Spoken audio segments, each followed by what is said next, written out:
Concept है जिसको हम वर्कआउट कर रहे हैं, that is energy bands.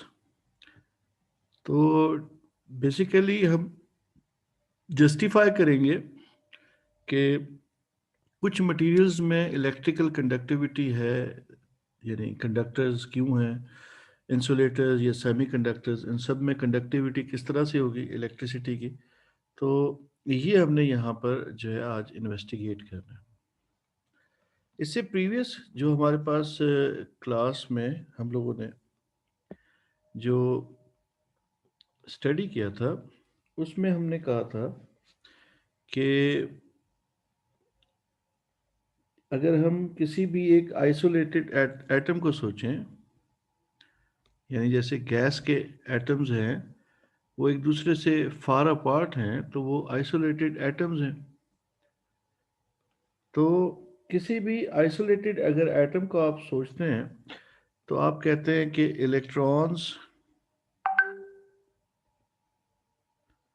Are restricted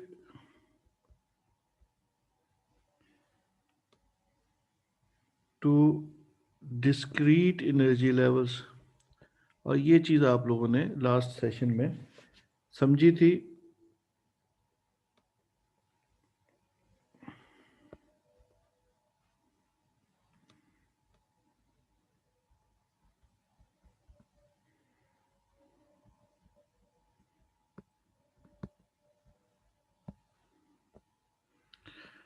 तो किसी भी एटम में इलेक्ट्रॉन को अगर हम कंसीडर करें, चलें एक कंसीडर कर लेते हैं, ये हमारे पास न्यूक्लियस है और उसके अराउंड ये एक ऑर्बिट है।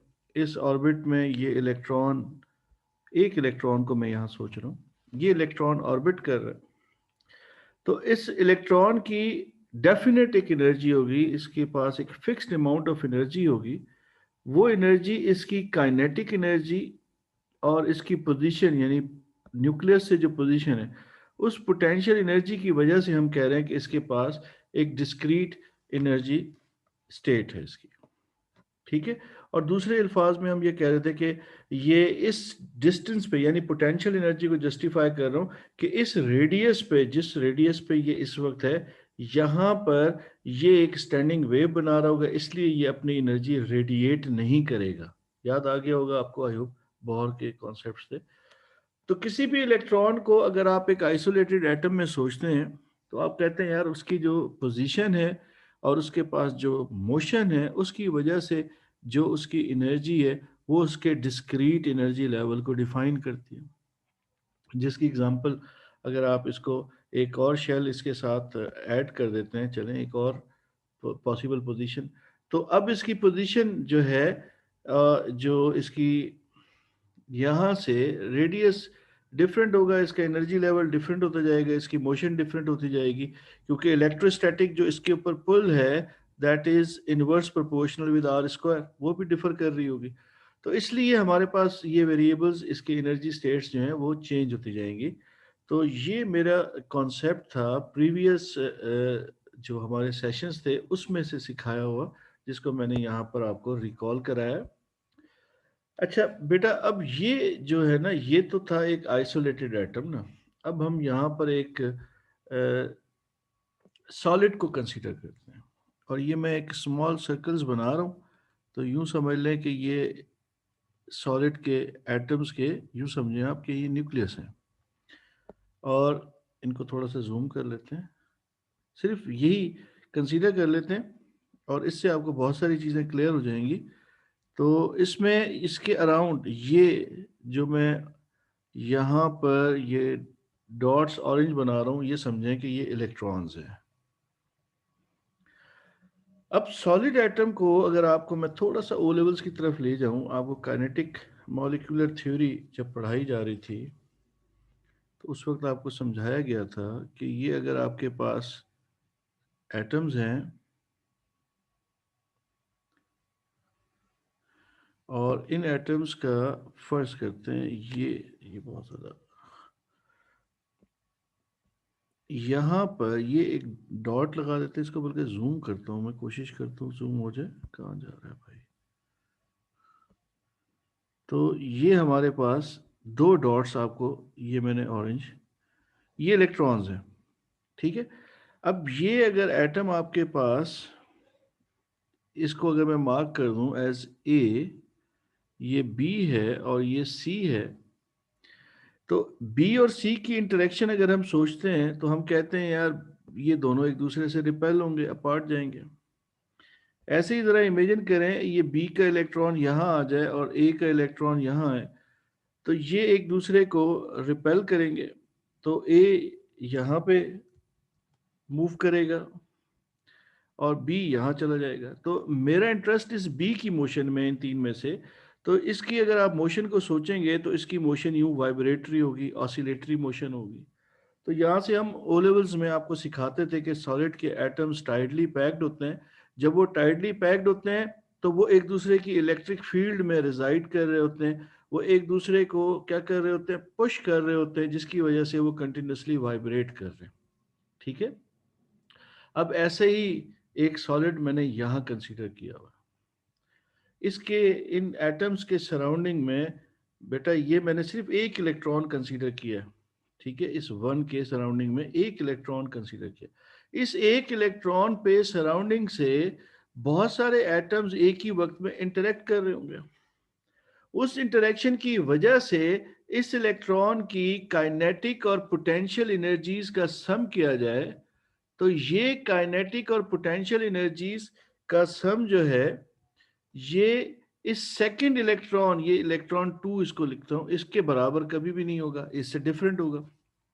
क्योंकि इंटरेक्शंस जो होंगी सराउंडिंग से, यानी कहीं पे पुश हो रहा होगा, हो सकता है कोई न्यूक्लियस इलेक्ट्रॉन को अट्रैक्ट कर रहा हो, कोई कहीं पे इलेक्ट्रॉन इलेक्ट्रॉन को रिपेल कर रहा हो, इसलिए हम ये कहेंगे कि इनकी इंटरेक्शंस जो होंगी वो डिफरेंट होंगी।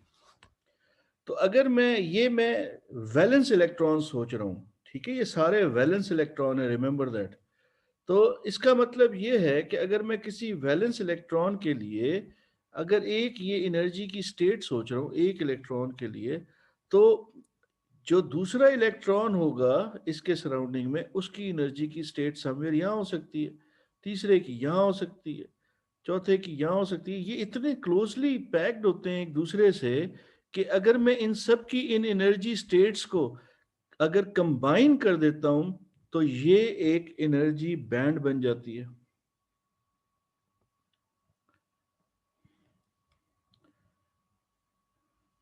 अंदर वाले भी बना रहे हैं, आउटर वाले भी बना रहे हैं बेटा, ऐसा नहीं है, लेकिन ये एक दूसरे को इंटरेक्ट तो कर रहे होंगे ना।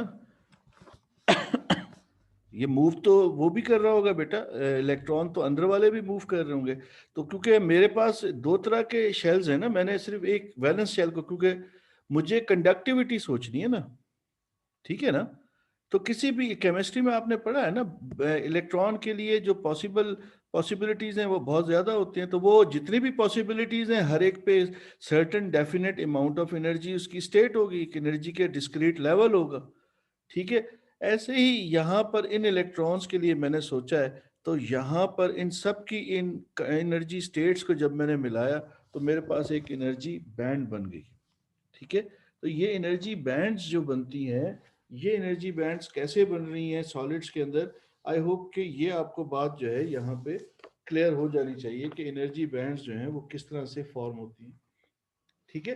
तो ये सॉलिड्स में जो इलेक्ट्रॉन्स होते हैं, हर इलेक्ट्रॉन की एक डिफरेंट एनर्जी स्टेट होगी, है सारे के सारे बेटा वैलेंस शेल के अंदर। ऐसा नहीं है कि सबके शेल डिफरेंट है, लेकिन हर एक की जो काइनेटिक और पोटेंशियल एनर्जीज का समय, यानी जो उसका डिस्क्रीट एनर्जी लेवल है, वो दूसरे से डिफरेंट है। तो उसका रीजन क्या है? क्योंकि सराउंडिंग से वो इंटरेक्ट कर रहा है, उस इंटरेक्शन की वजह से उन एटम्स पे या तो वर्क डन हो रहा है, या वो एटम या वो इलेक्ट्रॉन वर्क डन कर रहा है, ठीक है। किसी एटम पे या तो वो वर्क डन कर रहा है या उस पर कोई हो रहा है, तो दोनों सूरतों में उसकी उनकी एनर्जी स्टेट्स डिफरेंट होंगी।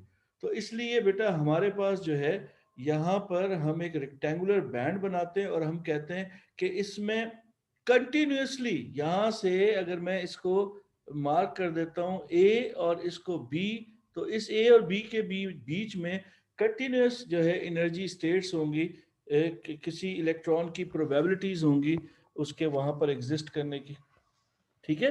तो ये हमारे पास जो है ये कॉन्सेप्ट आ गया, आई होप इसमें मसला नहीं है हमें। तो इसका मतलब ये हुआ कि हमारे पास जो है ये यहाँ पर बैंड्स का कॉन्सेप्ट क्लियर हो गया। तो अगर हम यहाँ पे जाएं और इसकी ज़रा डायग्राम्स को देखें, तो यहाँ पर मैंने रखे थे कुछ, हाँ ये डायग्राम्स।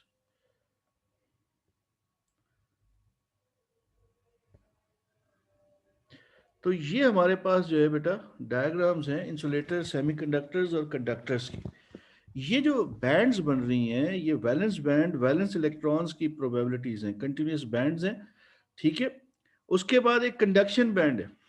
अब कंडक्शन बैंड को अगर हम यहाँ पर सोचते हैं,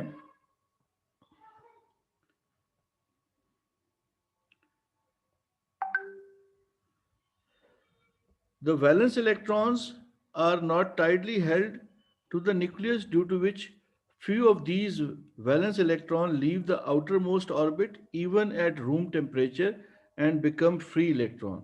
The free electron conduct current in conductor and are known as conduction electrons. The conduction band is one that contains conduction electron and that has lowest occupied energy levels. ठीक है, ये इसको अगर आप दूसरे एक और डायमेंशन से, ये तो एक डायमेंशन है कि यहाँ पर वो इलेक्ट्रॉन जो इलेक्ट्रिक करंट को फॉर्म कर रहे होते हैं वो रिजाइड कर रहे होते हैं। वैलेंस बैंड में वो इलेक्ट्रॉन्स होते हैं जो वैलेंस शेल के अंदर रिजाइड कर रहे होते हैं, उनकी एनर्जी स्टेट्स को डिफाइन कर रहा होता है। तो यहाँ पर आप देखें, ये अगर आपके पास फर्ज करते हैं, ये यहाँ पर मैं ये एक बैंड बना देता हूँ, ये वैलेंस बैंड है। अब इस वैलेंस बैंड में मैंने अभी आपको बताया there are so many probabilities जहां पे इलेक्ट्रॉन रिजाइड कर रहे होंगे, ठीक है।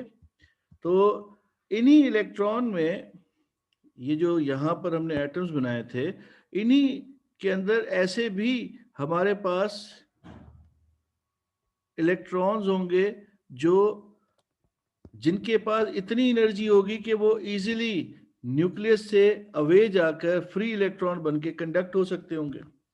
तो इसीलिए बेटा यहाँ पर अगर आप इस डायग्राम को देखें, मैं बजाय इसके कि खुद ड्रॉ करूं, इस डायग्राम की तरफ चले चलते हैं। ये देखें आप, तो ये आपके पास एनर्जी बैंड कंडक्टर्स के और वैलेंस बैंड, ये आपके पास इलेक्ट्रॉन्स आपको नजर आ रहे हैं। तो आपको कंडक्शन बैंड में ज्यादा इलेक्ट्रॉन नजर आ रहे हैं कंडक्टर्स में, क्योंकि वहां पर फ्री इलेक्ट्रॉन ज्यादा होते हैं, वैलेंस बैंड के इलेक्ट्रॉन कम होते हैं। ये कंडक्शन इलेक्ट्रॉन एक वैलेंस, क्या हो गया भाई, एक मिनट बेटा ये बंद होगी।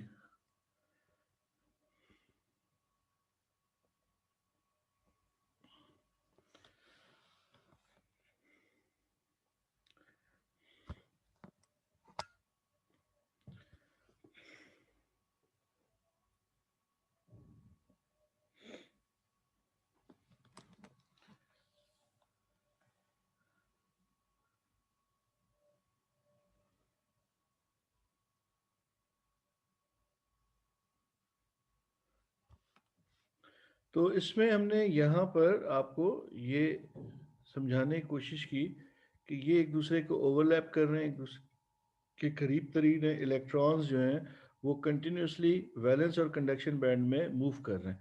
तो टेक्निकली हम इसको कहते हैं कि ये जो पोर्शन होता है ये एक दूसरे के साथ ओवरलैप कर रहे होते हैं, दोनों कंडक्शन बैंड और वैलेंस बैंड।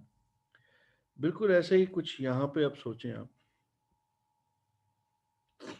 इन दोनों बैंड्स के बीच में आपको एक गैप नजर आ रहा है।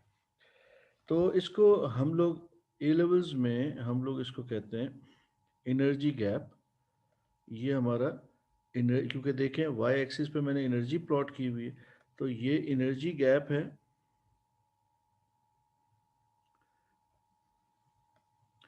इस एनर्जी गैप में कोई भी इलेक्ट्रॉन नहीं होता, ये याद रखिएगा।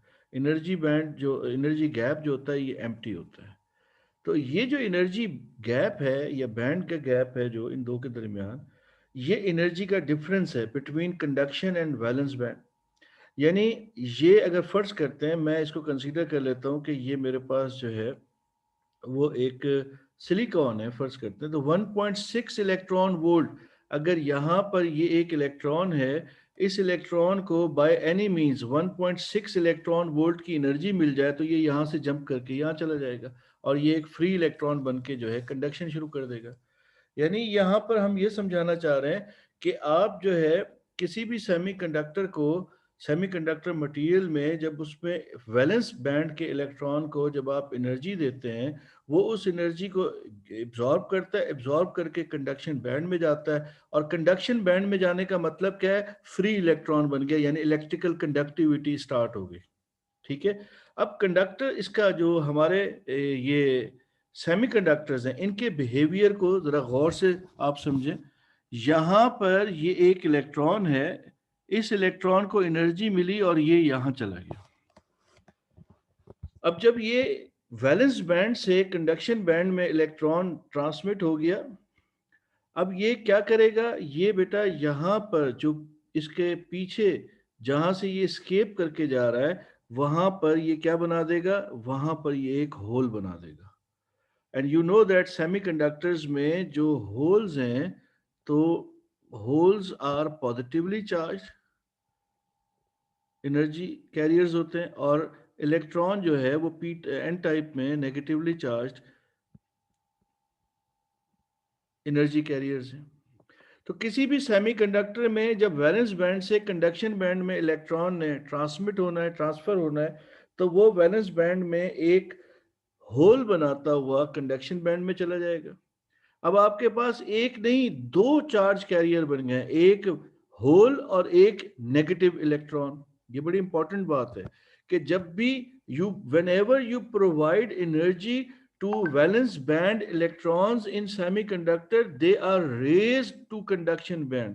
वो कंडक्शन बैंड में रेज कर जाते हैं, वो मूव कर जाते हैं, ट्रांसमिट हो जाते हैं वहां पे, और जैसे ही वो वहां पे जाते हैं तो अपने पीछे होल्स बनाकर जाते हैं। तो ओवरऑल आपके पास सेमीकंडक्टर की जो रेजिस्टेंस होती है वो क्या होती है, वो ड्रॉप होती है, क्योंकि चार्ज कैरियर्स आपके पास बढ़ते जा रहे होते हैं। ठीक है, मेरी बात क्लियर होगी है? तो इसका मतलब ये है कि अगर मैं इसी चीज को एक और डायमेंशन से आपको समझाऊं कि अगर फर्ज करते हैं मेरे पास ये एक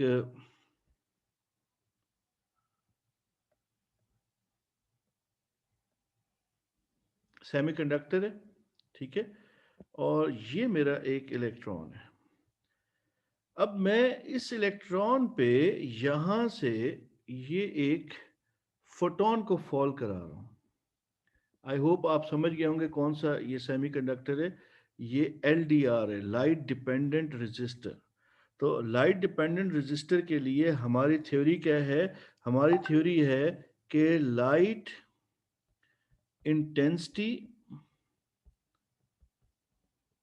is inverse proportional with resistance. Sir screen share नहीं हो रही सर। लाहौल वाला कुव्वत यार, मैं इतनी देर से बोल रहा हूँ। सर कब से मैसेज कर रहे हैं? पता नहीं बेटा, मैं तो जज्बात में था। अब हो रही है बेटा? जी सर।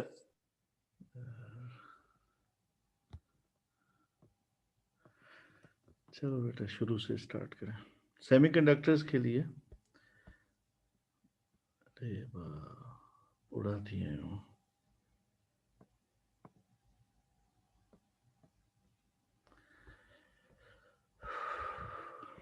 बेटा ये आपके पास सेमीकंडक्टर है। सेमीकंडक्टर्स में जो मैं बात कर रहा था, ये आपका इलेक्ट्रॉन वैलेंस बैंड में, इस वैलेंस बैंड के इलेक्ट्रॉन को एनर्जी मिली, ये कंडक्शन बैंड में चला गया। क्योंकि ये एनर्जी गैप बहुत नैरो होता है, इसलिए हम इस इलेक्ट्रॉन को वैलेंस बैंड से कंडक्शन बैंड में ट्रांसमिट कर सकते हैं। ये यहाँ से ट्रांसफर हो जाता है। अब ये जब वैलेंस बैंड से कंडक्शन बैंड में ट्रांसमिट हो रहा है, तो अब ये क्या करता है, ये मैंने यहाँ पर सिल्वर कलर से थोड़ा सा डिफ्रेंशिएट करने के लिए, ये होल्स बन गए और इलेक्ट्रॉन खुद कंडक्शन बैंड में चला गया। तो अब आपके पास दो चार्ज कैरियर्स हैं, तो इसलिए शार्पली आपके पास जो रेजिस्टेंस होती है वो डिक्रीज कर जाती है। तो बेटा यहाँ पर मैंने कंडक्शन, यहाँ पे दो बैंड्स बनाए थे, पता नहीं कहाँ थे, बहरहाल यहाँ बना देता हूँ। ये आपका वैलेंस बैंड है और ये आपका कंडक्शन बैंड है। अब ये आपके पास एक इलेक्ट्रॉन है, इस इलेक्ट्रॉन पे ये हम फोटोन को फॉल करा रहे हैं। ये मैं एलडीआर को डिस्कस कर रहा हूँ। एलडीआर के लिए जो कॉन्सेप्ट आपने पढ़ा है ओ लेवल से, वो यही पढ़ा है कि लाइट इंटेंसिटी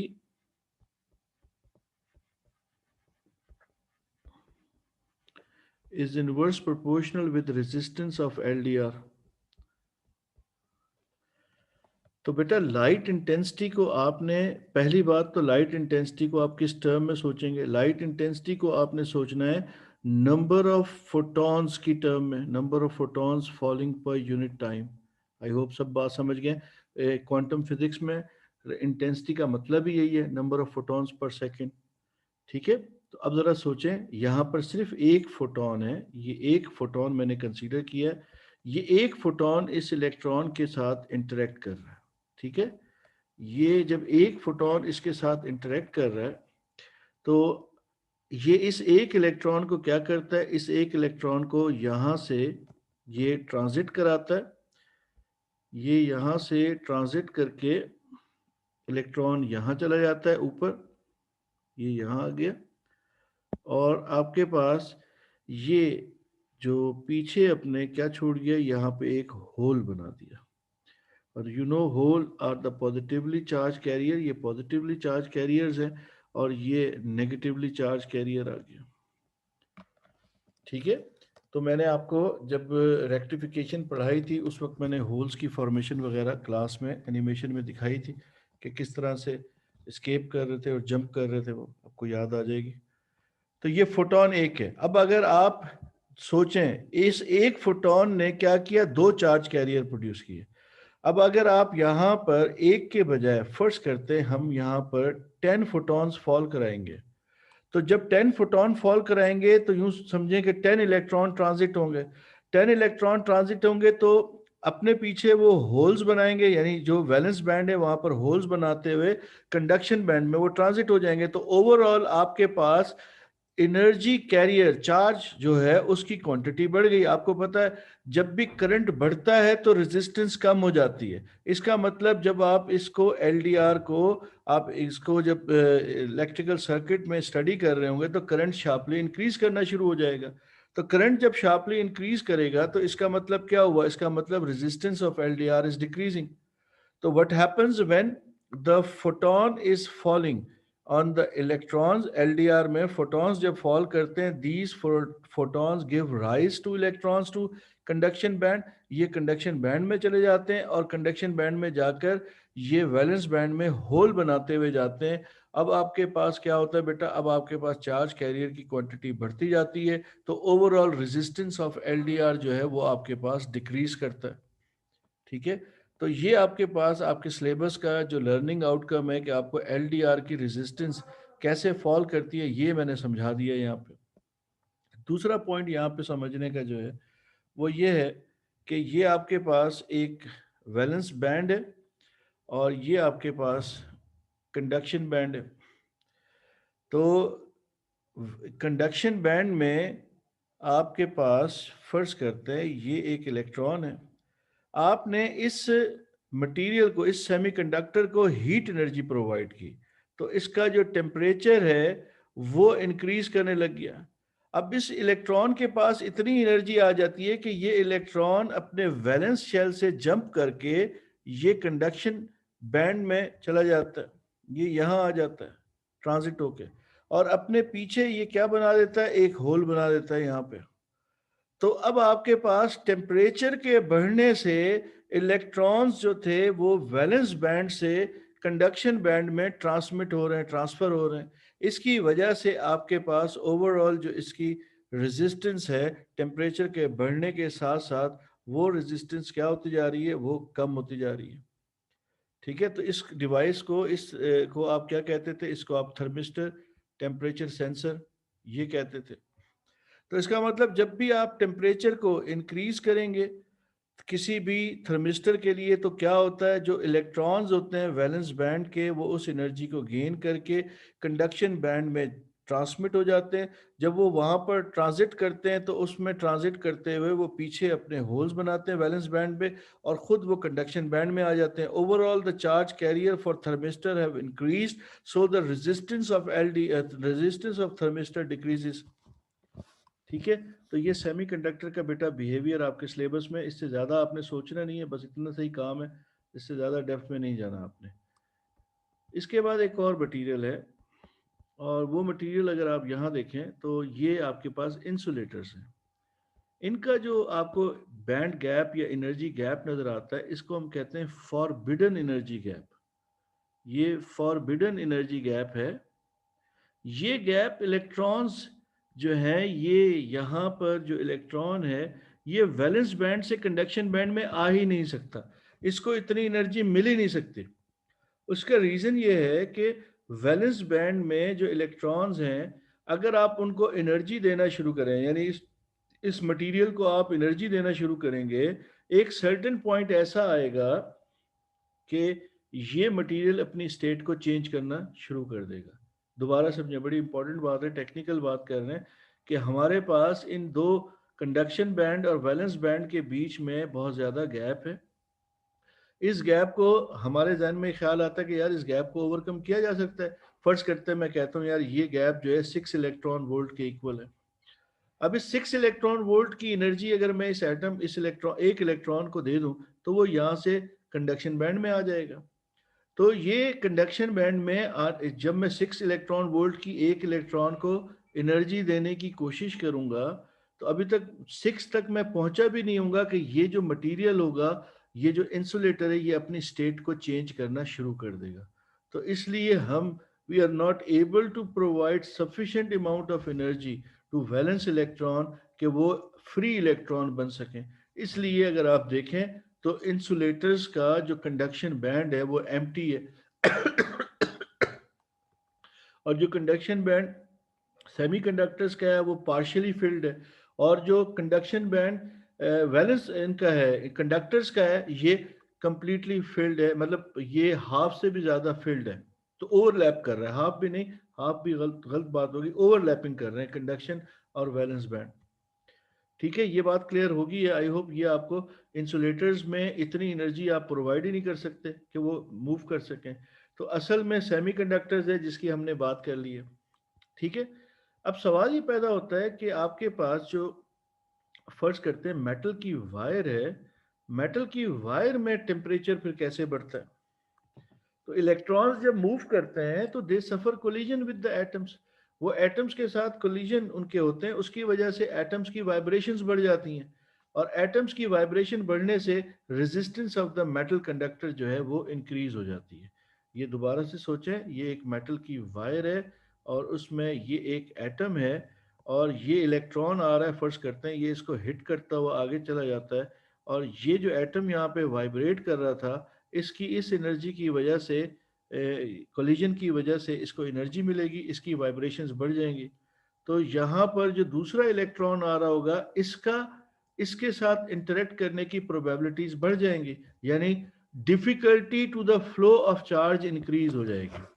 तो मेटल्स में टेम्परेचर के बढ़ने से रेजिस्टेंस बढ़ती है, क्योंकि लेटेस के जो एटम्स हैं उनकी वाइब्रेशंस बढ़ जाती हैं, जिसकी वजह से जो फ्री इलेक्ट्रॉन्स हैं उनको मूव करने के लिए डिफिकल्टी की प्रोबेबिलिटी इंक्रीज हो जाती है।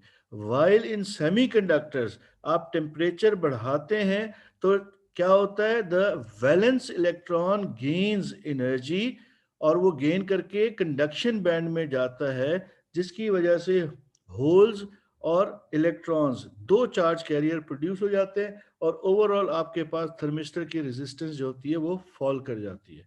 तो why the resistance of semiconductor falls, why the resistance of metal conductor increases with the temperature change. ठीक है, ये बात क्लियर होगी। अब मैं पास पेपर का एक क्वेश्चन है वो यहाँ पे डिस्कस करते हैं।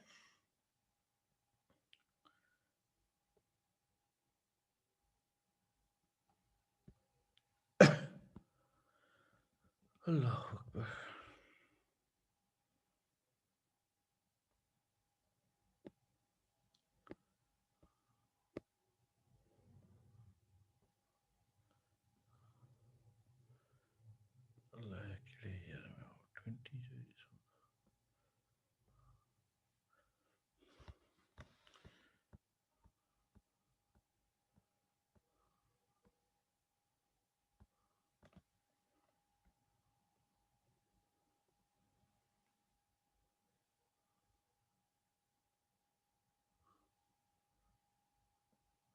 बेटा वो जहां से निकल के आएगा वहां पे होल बन जाएगा।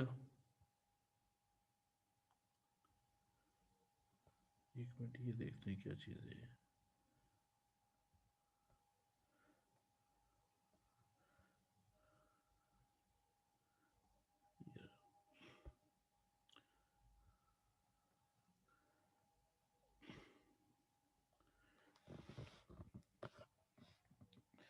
ये हमारे पास क्वेश्चन है समर 20 के पेपर 42 का। तो इस पेपर में इसको पढ़ते हैं अभी। तो इसको आंसर करने की कोशिश करें आप लोग। The upper most energy bands in a solid are known as valence band. ठीक है, वो वैलेंस बैंड है जो वैलेंस शेल के इलेक्ट्रॉन्स के पास है। फॉरबिडन बैंड वो कंडक्शन बैंड और वैलेंस बैंड के बीच का एरिया जिसको हम बैंड गैप कह रहे थे, फॉरबिडन बैंड, जहाँ पे कोई इलेक्ट्रॉन रिजाइड नहीं कर सकता। And the conduction band. ठीक है, ये आपके पास तीन एनर्जी लेवल्स हैं जो आपने अभी डिस्कस भी किए हैं। इन तीन एनर्जी लेवल्स में एग्जामिनर ये कह रहा है कि आपको जो है copper wire is at room temperature, copper की वायर रूम टेम्परेचर पे है। तो आपको यहाँ पर बैंड थ्योरी को यूज करके resistance of copper wire increases as as its temperature increase. चलें, ये तो अभी हमने बात की है, ये वही सेम कॉन्सेप्ट आ गया है जो हमने अभी डिस्कस किया है। तो यहाँ पर आपके पास ये 4 मार्क्स हैं, तो एटलीस्ट 4 से 5 लॉजिक्स हमें देने पड़ेंगे। तो सबसे पहला कॉमन बेटा, जब भी मेटल की बात आती है ना, तो उसमें सबसे पहली बात जो आप करते हैं हमेशा वो यही होती है कि कंडक्शन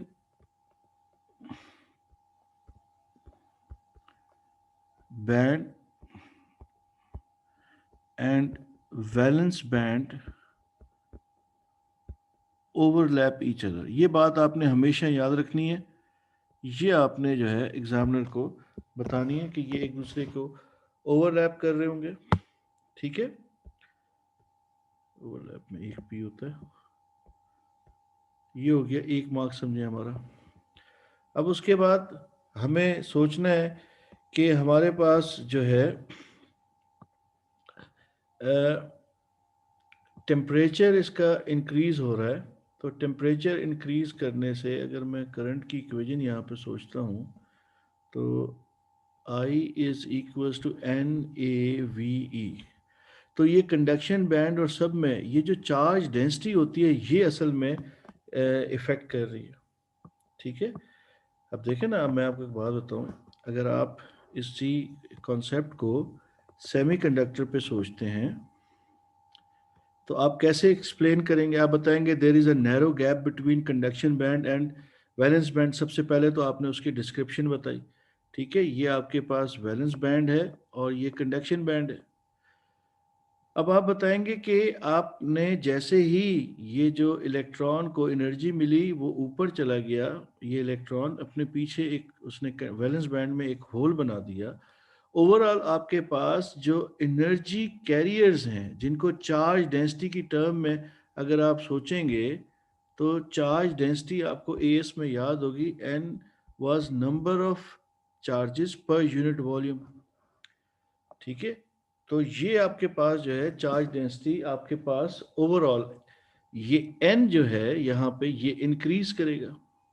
जब ये इंक्रीज करेगा तो करंट आपके पास इंक्रीज करेगा।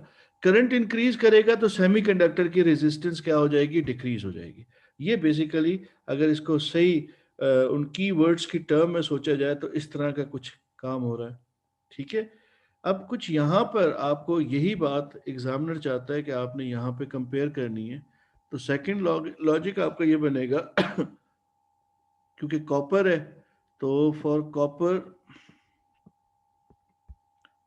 N the electron density is constant. ये तो चेंज नहीं होगी, वो तो सेमीकंडक्टर में चेंज होती है ना।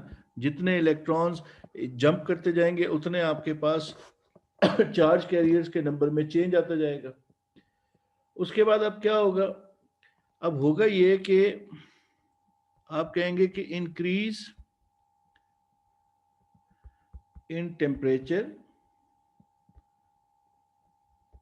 जब आपने टेम्परेचर को इंक्रीज किया तो it gives rise to oscillations और vibrations of lattice atoms. Lattice atom के जो वो हैं, लेटेस एटम की वाइब्रेशंस हैं या ऑसिलेशंस हैं, उनको ये क्या करेगा, उनको ये इंक्रीज करेगा। तो increase in oscillations of lattice atoms provide hinderness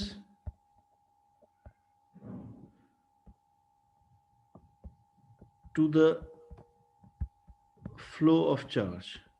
ये आपके पास कंप्लीट डिस्क्रिप्शन बन गई। देखें 4 पार्ट्स थे। यहाँ से मेरा ख्याल है कि मेटल कंडक्टर्स के लिए आपके पास एक सैम्पल आंसर भी बन गया कि आपको हमेशा किस तरह से इसको सोचना है। तो जब भी आपके पास कंडक्शन बैंड और वैलेंस बैंड को आप इन टर्म्स ऑफ सॉलिड सोचते हैं, सॉलिड कह रहा हूँ, कंडक्टर सोचते हैं, तो ये हमेशा एक दूसरे को ओवरलैप कर रहे होंगे। फिर आप कहते हैं कि जैसे मैंने अभी कंपेयर किया कि अगर आपके पास सेमीकंडक्टर है तो सेमीकंडक्टर की चार्ज डेंसिटी चेंज हो रही होती है, इलेक्ट्रॉन डेंसिटी या चार्ज डेंसिटी चेंज हो रही होती है। तो जबकि जो आपके पास मेटल कंडक्टर्स हैं उनकी चार्ज डेंसिटी कांस्टेंट है। भाई कॉपर के लिए एक एन की वैल्यू फिक्स्ड है, यूँ समझ लें आप इसको। तो ऐसी एल्युमिनियम के लिए भी फिक्स्ड होगी। अब क्या होता है, अब आपने टेम्परेचर को इंक्रीज किया, तो जब आप सॉलिड के टेम्परेचर को, सॉरी इंसुलेट इसके कंडक्टर के टेम्परेचर को इंक्रीज करेंगे, मेटल कंडक्टर का टेम्परेचर इंक्रीज करेंगे, तो उसकी वजह से जो लेटेस्ट के जो एटम्स हैं उनकी ऑसिलेशंस का एम्पलीट्यूड इंक्रीज हो जाएगा। जब वो एम्पलीट्यूड इंक्रीज होगा उसकी वजह से probability of collisions with the free electrons जो है उन एटम्स की, वो प्रोबेबिलिटी इंक्रीज हो जाएगी, जिसकी वजह से रेजिस्टेंस बढ़ जाएगी। मेरा ख्याल है इसमें हमें कोई प्रॉब्लम नहीं है, हमें ये बात क्लियर हो गई है। ठीक है, आई होप इसमें कोई इशू नहीं है। तो अब नेक्स्ट पार्ट इसका मैं इसको इरेज कर रहा हूँ।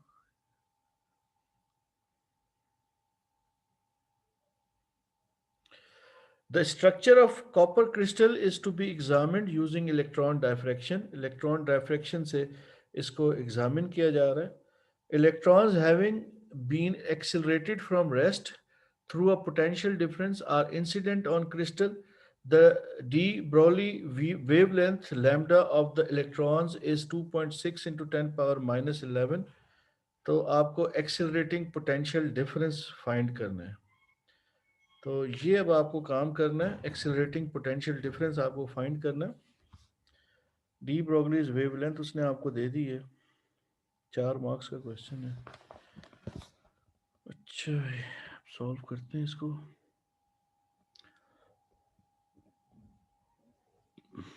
Lambda is equals to H upon M we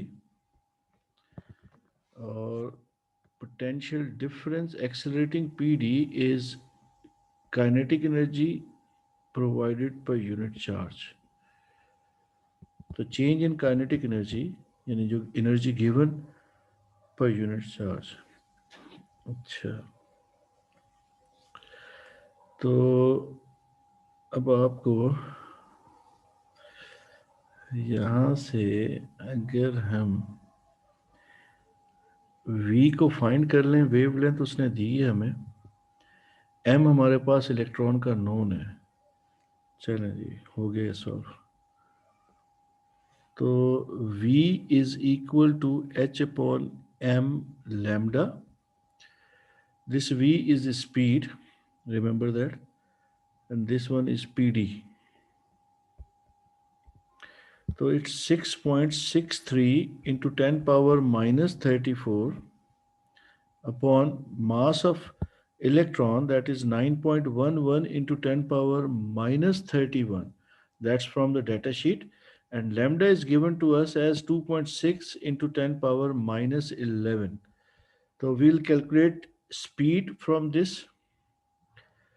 So this V is equal to half mv square upon q. Now V is known to us, mass of electron is known, charge of electron is known. We can easily calculate that PD. अब ये आगे आप लोग खुद solve करें, शाबाश.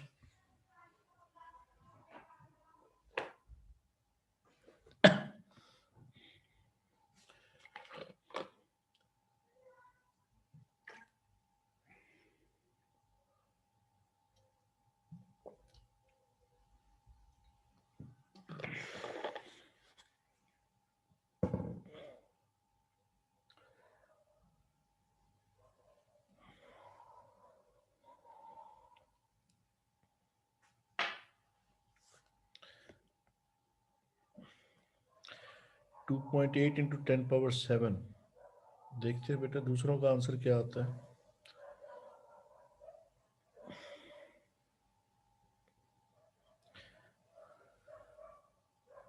अच्छा, ये आपने स्पीड फाइंड की है, यूनिट तो लिख देता मेरी जान. ये स्पीड है. V is 2.8 into 10 power 7 volt. 2230. अरसल ने वोल्टेज बताई है 2230. ठीक है बेटा, सही आंसर.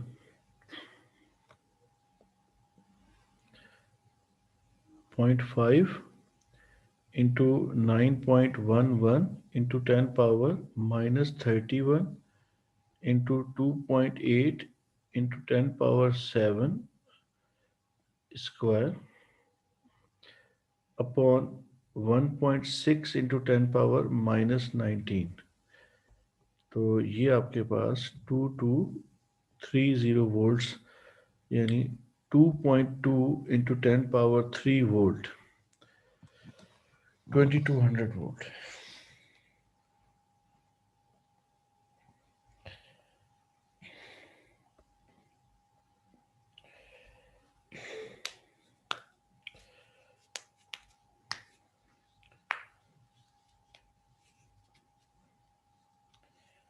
ठीक है.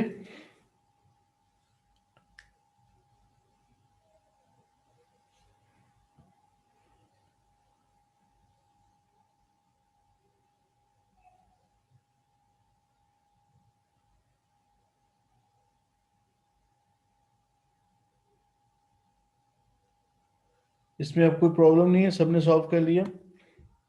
अब एक या दो और क्वेश्चंस कल की क्लास में सॉल्व करेंगे, फिर उसके बाद कोई इसमें अगर टॉपिक कुछ रहता होगा तो उसको देख लेंगे. ठीक है. तो मेरे ख्याल से एक मैं कोई एलडीआर थर्मिस्टर का कोई क्वेश्चन ढूंढता हूँ कोई इस तरह का, क्योंकि अब आपको मेटल के लिए आंसर करना आ गया. अब एलडीआर और थर्मिस्टर, इनके हम दो क्वेश्चन को ऐसे पास पेपर में होंगे, वो ढूंढ के उन पे कमेंटिंग कैसे करनी है वो सिखाऊंगा मैं पहले 10-15 मिनट में पहले आपको. उसके बाद फिर will move to the next topic. ठीक है. प्रोबेबली कल हम लोग शायद इसमें क्वांटम में और क्या रहता है, मेरे ख्याल से एक्सरेज रहेगी, तो हो सकता है मैं एक्सरेज कल स्टार्ट कर दूँ. मेडिकल इमेजिंग में जो एक्सरेज है वो स्टार्ट करते हैं, क्वांटम को यूज़ करते हैं. ठीक है. तो अब आप लोगों से कल मुलाकात होगी इंशाल्लाह. अल्लाह हाफिज़ बेटा, टेक केयर.